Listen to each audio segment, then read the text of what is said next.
Well, good morning, everybody. It's a great honor to be here and open this conference. And I have to say, this first presentation actually gave me a little bit relief because I felt a little bit difficult address this audience and start to give you also defense perspective, because I represent Ministry of Defense, who in Latvia actually supervise and chair cyber defense issues and cybersecurity issues, not only in the military sector but also in civilian sector.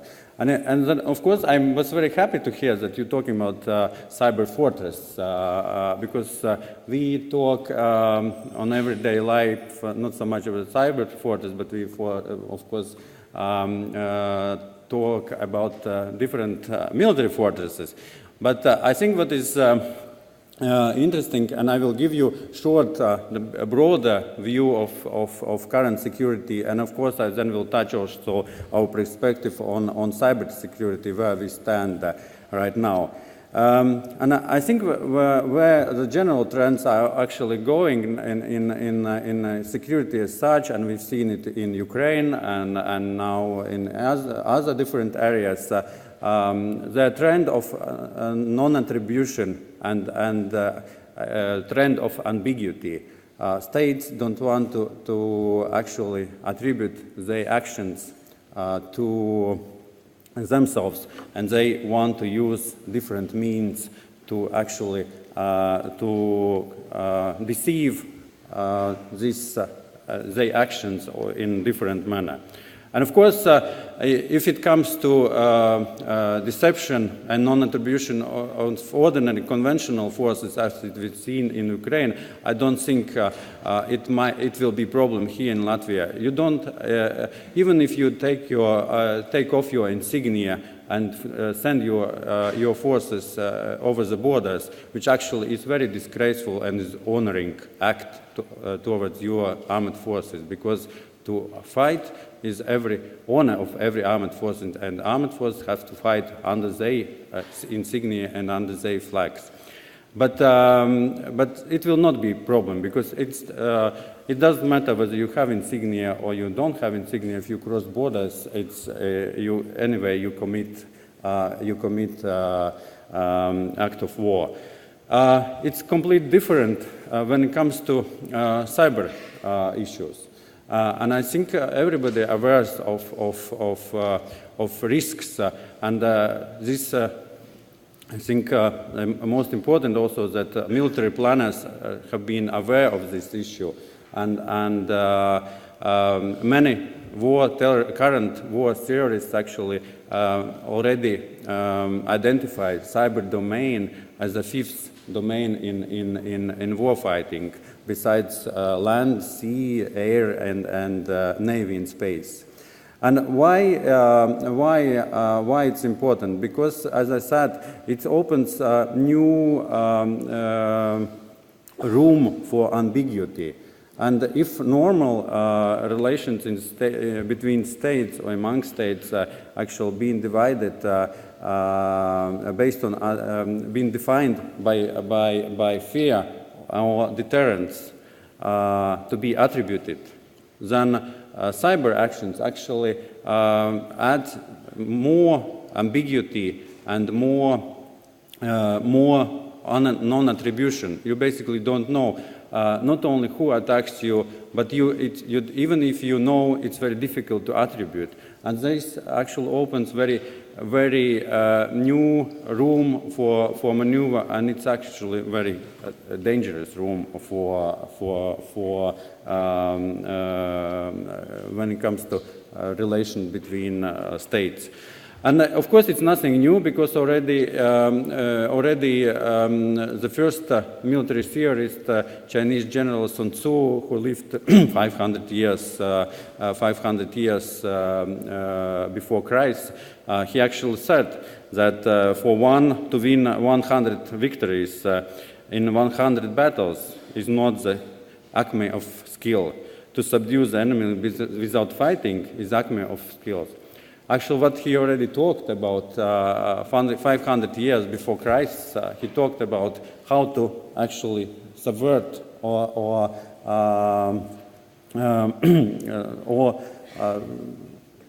win victory, win enemy without fighting. And it actually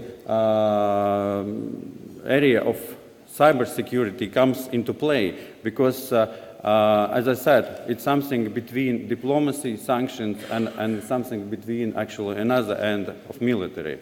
Of course, we have to deal with that and think about attribution. We have to think of our cybersecurity. And of course, in all those issues, we have three main players. One is the government, which I represent here. Another is private sector. You are mainly who represent this player. And of course, we have also users who probably is the weakest link and most vulnerable link in all of this construction. And we have to think about what we do and what are our strategies towards those users who actually are most vulnerable. And we have to think how to help them navigate in this network. When it comes to government, shortly, as I mentioned, took over responsibility over cyber security in the country in 2014, I think we've been able to achieve already many things since then. We've been trying to set up standards, regulations, and most recently we adopted governmental minimal requirements for governmental and municipality systems. You might be surprised, of course, that we're talking about that, but there's a lot of systems actually who don't have any protections, and this regulation actually will impose obligatory requirements for governmental and municipal IT systems what have to be implemented. And I think actually this would be also a good start for some of non-IT sectors to look on those minimum requirements in private sector and to implement those as well. What we are looking also is responsibility for our services and products. We are willing to test and approve the concept of responsibility as well as encouragement, so-called white hackers.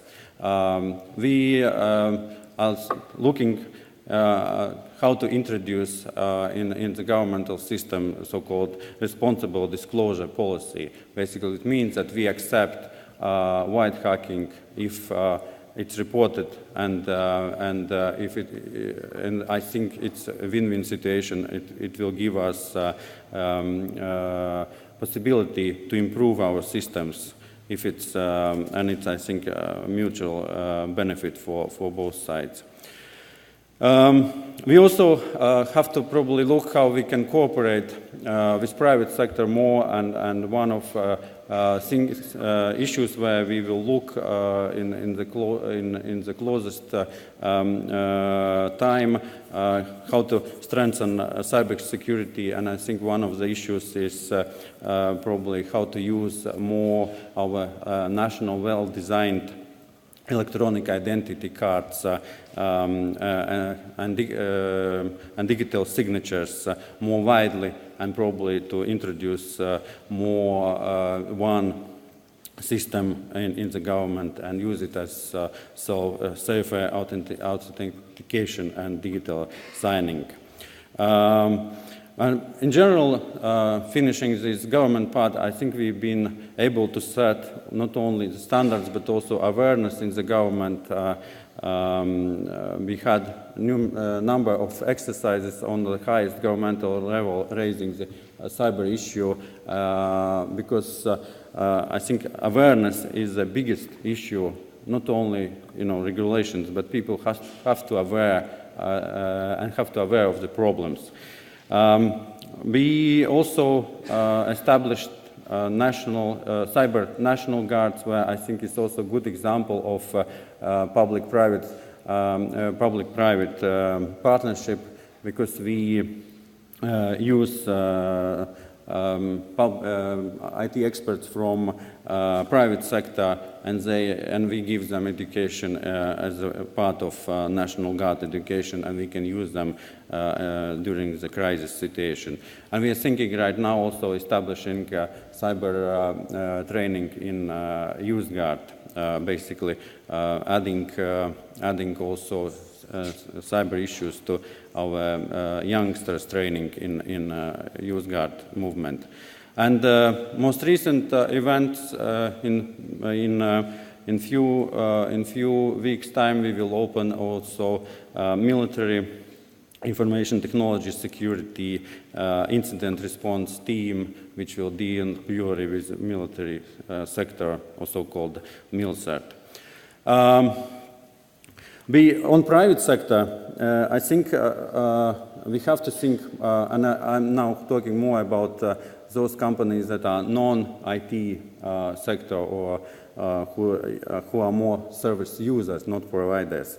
We have to probably also think more about awareness, because what we've seen so far, the statistics actually is not very encouraging.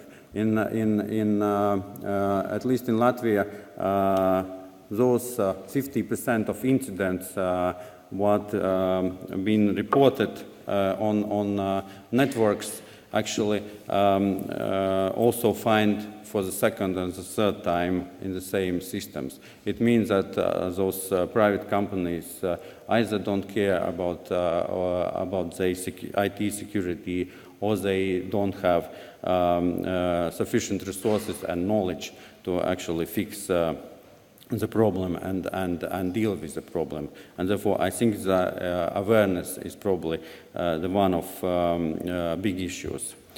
It's also important to understand that IT is not only about security, it's not only about technical data in private sector. You can release and you can disclose a lot of information, and not only your information, but also information which actually are related to the third persons and personal data and things like that. Therefore, once more, awareness, I think, is very important.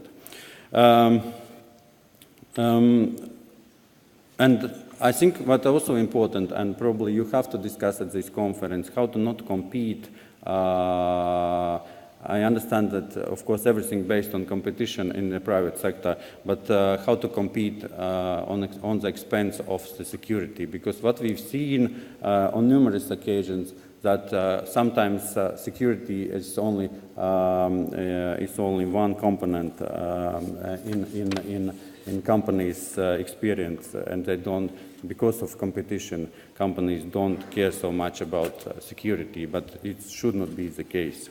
And of course, what we have to think also, I think, and for the future, and start discussion how whether everything when it comes to cyber issues are purely based on competition and commercial base, because what we've seen so far those trends, and we have to discuss whether how to secure and how to ensure functions, critical functions of the sectors and some of the industries. If something happens, if we are under big attack, or if let's say some of our communication links are cut and we have to deal in more isolating way. Therefore, I think this is a discussion what we will be facing in the future. And of course, the last, as I said, the weakest player in this game, if I may say so, is user. And of course, I think our challenge is how to help user to understand the problem, because they will not be able to deal with all these complexities. What we did on our part, together with Estonian Ministry of Defense, we had a joint project, and we launched cyber hygiene initiative. Basically, we produced a training program for personnel, and this quite in this short time it will be introduced as a basic training program for ministries of defense and armed forces, basic security training of the personnel. And of course, our ambition to introduce that program into whole government system.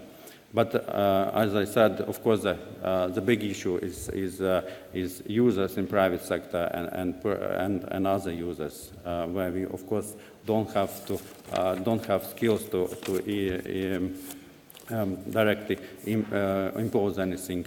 And the issue is how we can improve security of the space.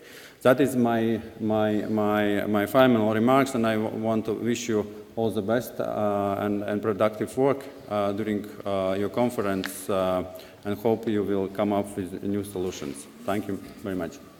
Okay, let us thank Jānis. Jānis, 1 second. Here's a little thank you from the organizers of the conference. Thank you very much.